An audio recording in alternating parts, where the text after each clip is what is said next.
Good morning, grade fives. I hope you had a restful and relaxing weekend with your families. We're going to read chapter 3 of the Lemony Snicket book, file under 13 suspicious incidents. If you'd like to see the solution for chapter 2, just go to the chapter 2 quiz assignment part and check out the comments, and I will write the solution for chapter 2 there. But for today, we're going to go on to chapter 3. This one is called Ransom Note. Bouvard and Pécuchet Bellerophon, better known as Pip and Squeak, were the best cab drivers in Stained by the Sea, although, to be fair, they were also the only cab drivers I'd ever come across in town. The brothers weren't really old enough to drive, or tall enough for that matter, so Pip worked the steering wheel and Squeak worked the brakes, and in this way they got their customers around in the taxi belonging to their father, who they'd told me was very ill. The Bellerophon brothers were valuable associates of mine, so when they told me their mechanic needed help, I agreed to ride right over to Moray Wheels, a dirty and lonely-looking garage in what had once been a bustling district of town and now sat mostly empty. "I know it doesn't look like much," Pip said as his brother brought the taxi to a halt, "but Jackie's an excellent mechanic." "You can say that again," Squeak said in his high-pitched voice, but nobody did. We were busy watching an elderly man wander out onto the driveway with a limp and a sneer. He wobbled slightly as he walked, and his fingers fluttered at his sides, like he was counting to infinity on his fingers. "That's the mechanic?" I asked doubtfully, imagining those fingers trying to operate a wrench. "That," Pip said with a shake of his head, "is the mechanic's grandfather. Wednesdays he works at the bowling alley, but the rest of the time he sits around here eating molasses and bragging about his career as a race car driver. Jackie's probably inside. Let's go." Let's go we did.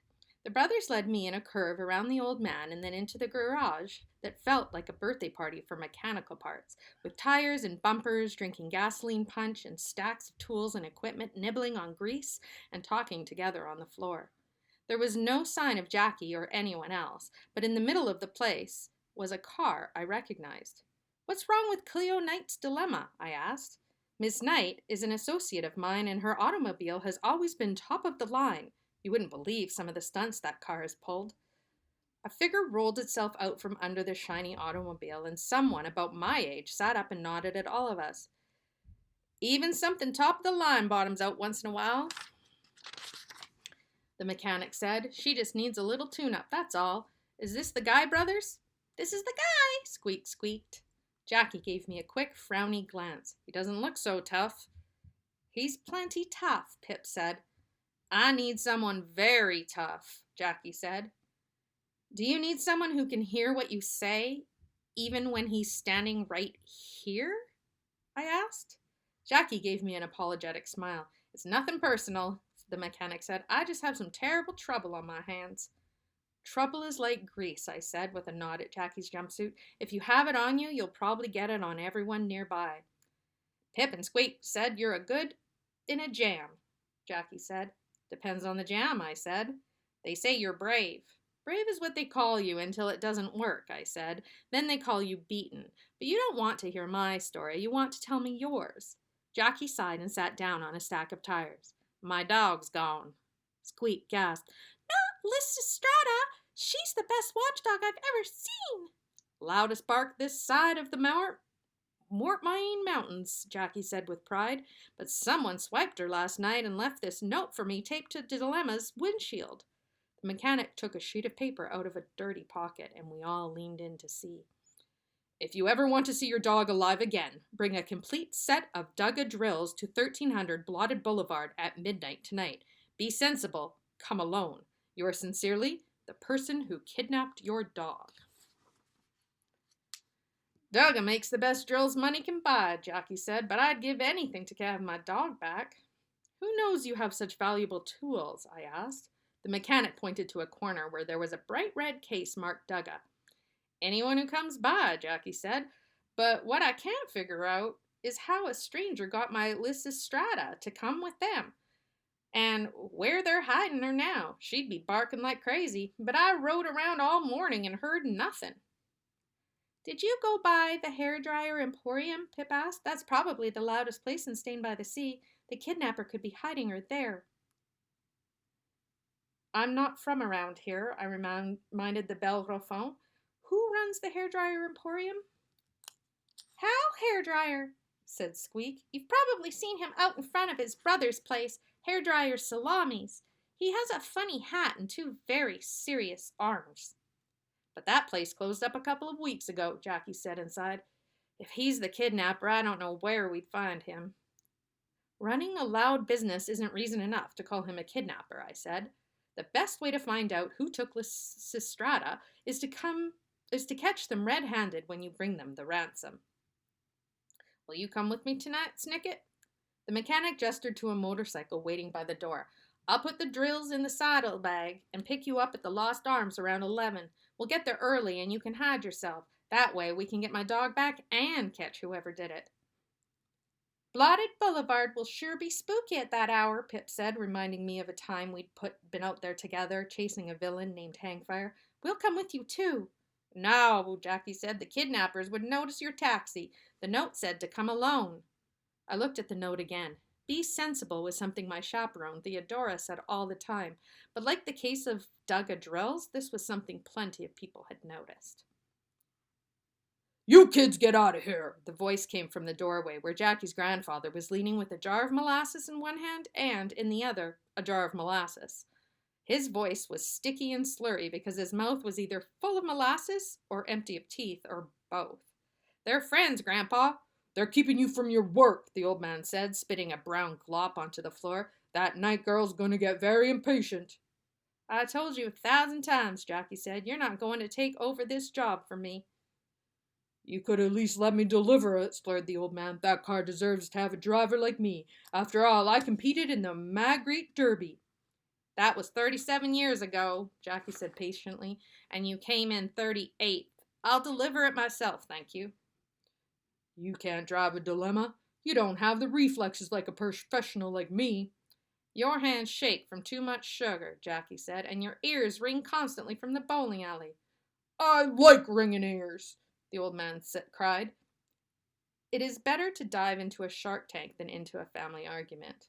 We'd best get going, I said. See you later, Jackie. Much obliged, Jackie replied, which is a fancy way of saying thank you, and slid back under the equally fancy car. It was not easy to persuade my chaperone to let me help Jackie get Lysistrata back, but I explained it to her in a whisper at about 10:30 that night, when Theodora had fallen asleep, and I took her silence to be words which here mean, go ahead, Snicket, sneak out without waking me and take a motorcycle ride in the middle of the night. I gave Prosper Lost a wave as I headed out, and Jackie was waiting with an extra helmet and a grim expression. I took the long way here just to see if I could hear my dog barking any place. The kidnapper could have drugged her, I said, thinking of Hangfire again. The mechanic shuddered. I just can't imagine who would kidnap my dog, even to get a set of expensive drills as a ransom. They could have stolen those drills, I said, when they stole the dog. Lysistrata would have barked at any intruder, Jackie said, and I would have awoken. It wasn't a bad answer, but it wasn't good enough.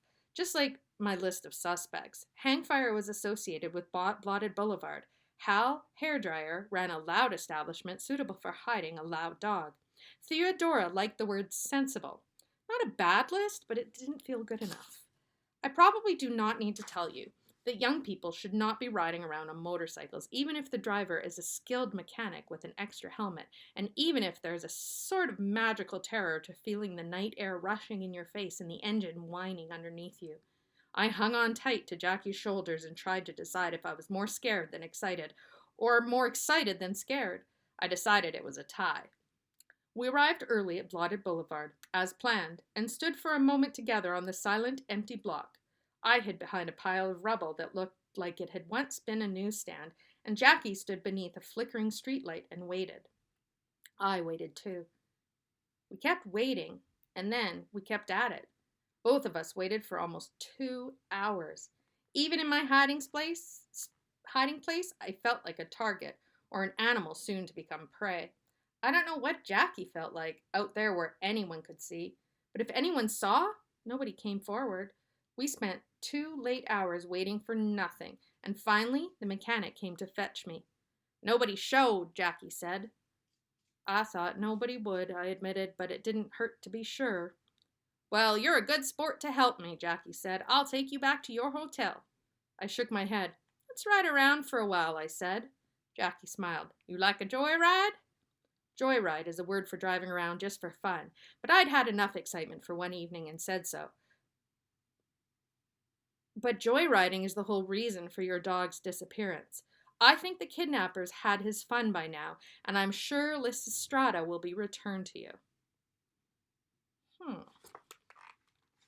That is indeed a mystery. Who, I wonder, does Lemony Snicket have figured out as the person that stole the dog?